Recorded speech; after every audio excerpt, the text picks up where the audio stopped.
Hello friends, I am Advocate Arun Kumar Singh. Welcome you all in AKS Study channel. Friend, to get my latest video, please share, subscribe my channel. दोस्तों, आज हम लोग अगस्त offer के बारे में पढ़ेंगे। जैसा कि हम जानते हैं कि 1939 से लेकर 1945 तक सेकेंड वर्ल्ड वार चल रहा था। तो सेकेंड वर्ल्ड वार में एशिया में जापान के हाथों ब्रिटिश का पराजय हो रहा था और पूरे साउथ ईस्ट एशिया पे लगभग जापान का कब्जा हो गया था। तो भारतीय का सपोर्ट लेने के लिए यहाँ के वायसराय ने 8 अगस्त 1940 को एक ऑफर लाया जो डोमिनियन स्टेटस का ऑफर है, और इसको चूँकि अगस्त में लाया गया इसलिए इसे अगस्त ऑफर कहते हैं। तो देखते हैं दोस्तों, on 8 August 1940 the viceroy Linlithgow came out with the certain proposal known as August declaration. कुछ प्रपोजल लाया भारतीयों के लिए कि ताकि भारतीयों का सपोर्ट मिल सके और भारतीयों को हम कुछ दे सकें। और वायसराय लॉर्ड लिलिथगो थे उस समय, तो उन्होंने जिस ऑफर को लाया उसे अगस्त ऑफर कहते हैं। That the goal of British government was to establish dominion status in India. उन्होंने डिक्लेयर किया कि भारत का यह गोल है कि डोमिनियन स्टेटस ब्रिटिश इंडिया जो है वो अब यहाँ भारत में लाना चाहती है। डोमिनियन स्टेटस मीन्स दोस्तों कि सेंट्रल गवर्नमेंट जो होगा वो ब्रिटिश का होगा और स्टेट गवर्नमेंट जो होगा वो भारतीयों के द्वारा चलाया जाएगा, और भारतीय उसमें पार्टिसिपेट करेंगे स्टेट लेजिस्लेटिव असेंबली में, और वहाँ पर जो गवर्नमेंट फोर्स होगा भारतीयों के द्वारा होगा। यह है दोस्तों dominion status. It accepted that framing of a new constitution would be the responsibility of Indian. इस प्रपोजल में यह भी कहा गया कि जब नया कॉन्स्टिट्यूशन बनाया जाएगा तो वो भारतीयों के द्वारा ही बनाया जाएगा। It also laid down that full weightage would be given to the views of minority in the constitution. इसमें यह भी कहा गया कि माइनॉरिटी जितने भी हैं उनका पूर्ण महत्व दिया जाएगा और उनका पूर्ण संरक्षण दिया जाएगा नए कॉन्स्टिट्यूशन में। Maulana Abdul Kalam Azad, president of the Congress, rejected the August offer which aimed at bringing the Congress in the war. उस समय 1940 में कांग्रेस के प्रेसिडेंट मौलाना अब्दुल कलाम आज़ाद थे, जिन्होंने इस अगस्त ऑफर को रिजेक्ट कर दिया कि हमें डोमिनियन स्टेट नहीं चाहिए, वी वांट कंप्लीट इंडिपेंडेंस। और इन्होंने ऐसा जब रिजेक्ट किया तो एक टग ऑफ वार हो गया between Congress and British government. The Muslim league however welcomed the offer as it ensured that no further constitution would be adopted without the prior approval of Muslims। और Muslim league ने इस offer को welcome किया और इसने यह Lord लिलिथगो को बताया कि बिना मुस्लिम के अप्रूवल का कोई भी कॉन्स्टिट्यूशन न बनाया जाए न उसे अडॉप्ट किया जाए। The league declared that the most difficult problem of India's future constitution could be solve only by the partition of India. और मुस्लिम लीग ने ये भी बताया कि जो most difficult problem of India can be solve, जो सबसे बड़ा प्रॉब्लम भारत को वो सोल्व किया जा सकता है by partition of India into India and Pakistan. ये मुस्लिम लीग का कहना था। In brief, the August offer failed in gaining India cooperation for war. August offer fail हो गया क्योंकि कांग्रेस ने इसे रिजेक्ट कर दिया, तो भारतीय का सपोर्ट सेकेंड वर्ल्ड वार में लेने में भारत सरकार मीन्स ब्रिटिश इंडिया नाकामयाब रही। In fact further widen the gulf between Congress and the British as well. और फर्दर जो खाई है भारत और कांग्रेस के बीच में अब और बढ़ गई और चोरी हो गई। The British as well as between the Congress and the Muslim League. और मुस्लिम लीग और कांग्रेस के बीच की जो खाई है वो भी और बढ़ गई। जैसा कि दोस्तों आप जानते हैं कि 1919 से 1921 तक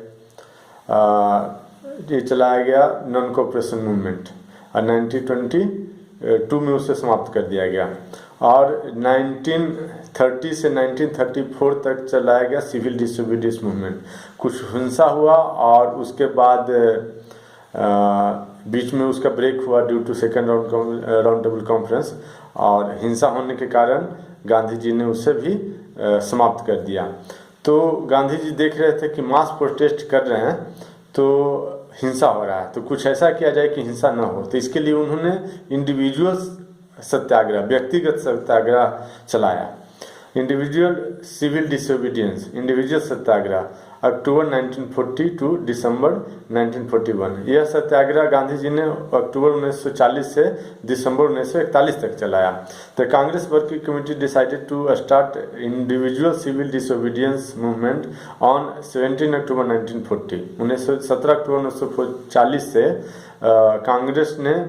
कांग्रेस वर्किंग कमेटी ने डिसाइड किया कि अब इंडिविजुअल सत्याग्रह चलाया जाएगा पूरे देश में। एक व्यक्ति अपना सत्याग्रह करेगा अलग अलग, दूसरा व्यक्ति करना चाहे तो दूसरा व्यक्ति करेगा, लेकिन वो अलग करेगा, ऑर्गेनाइज वे में नहीं चलाएगा, क्योंकि इससे पहले गांधी जी एक्सपीरियंस कर चुके हैं कि हिंसा होती है। Vinoba Bhave was the first satyagrahi who arrested on 21 October 1940। Vinoba Bhave first सत्याग्रही बने जिनको सत्याग्रही बनते हैं 21 अक्टूबर 1940 को अरेस्ट कर लिया गया। Followed by soon many of more including Nehru भी सेकंड सत्याग्रही बने, उन्हें भी अरेस्ट कर लिया गया। पटेल भी सत्याग्रही बने, उन्हें भी अरेस्ट कर लिया। But the movement created little enthusiasm and Gandhi ji suspended it. लेकिन ये जो मूवमेंट है लोगों को उत्साह नहीं भर सका, लोगों में उत्साह नहीं भर सका, अब मास पार्टिसिपेशन इसमें नहीं हुआ और इसका गवर्नमेंट पे कोई फर्क नहीं पड़ा, तो इसलिए गांधी जी ने इस सत्याग्रह, इंडिविजुअल सत्याग्रह को वापस ले लिया। फ्रेंड्स, क्रिप्स मिशन जो कि मार्च 1942 में लाया गया, उसके बारे में देखते हैं। In 1942, the British government realized that it could not ignore the Indian problems anymore. 1942 में ब्रिटिश गवर्नमेंट ने यह रियलाइज किया कि भारत के प्रॉब्लम को नकारा नहीं जा सकता है, क्योंकि भारत को प्रॉब्लम को नकारा जाएगा तो भारत की जनता का सपोर्ट सेकंड वर्ल्ड वॉर में नहीं लिया जा सकता है। और सेकंड वर्ल्ड वॉर में साउथ ईस्ट एशिया में ऑलमोस्ट जापान डोमिनेंस कर रहा था, जापान ब्रिटिश को हरा रहा था। तो यदि ब्रिटिश सफल हो गए भारतीय के सपोर्ट लेने में, तो संभव है कि उनको जापानी को ये चेक कर सके या जापानी को हरा सकें। As a result of the world war the situation worsen for the British with Japanese advances towards the Indian border by March 7, 1942। मार्च 7, 1942 तक जापान है जो इंडियन बॉर्डर तक आ गया, साउथ ईस्ट एशिया को पूरा जीतते हुए वो इंडिया बॉर्डर तक आ गए। रंगून भी जीत लिया गया जापानी द्वारा। And Japan occupied the entire south east Asia. और 1942 तक जापान ने इंटायर साउथ एशिया पे कब्जा कर लिया, या ब्रिटिश से इंटायर साउथ ईस्ट एशिया को जीत लिया। The British government with a view of getting cooperation from the Indians, British government इस दृष्टिकोण से कि भारतीयों का सपोर्ट लिया जाए, sent Sir Stafford Cripps, a member of the British cabinet, to India to settle term with the Indian leaders who were forthwith released. भारतीय नेता को ऑलमोस्ट सभी को जेल में डाल के रखा था ब्रिटिश ने, तो उनको तुरंत रिलीज किया गया।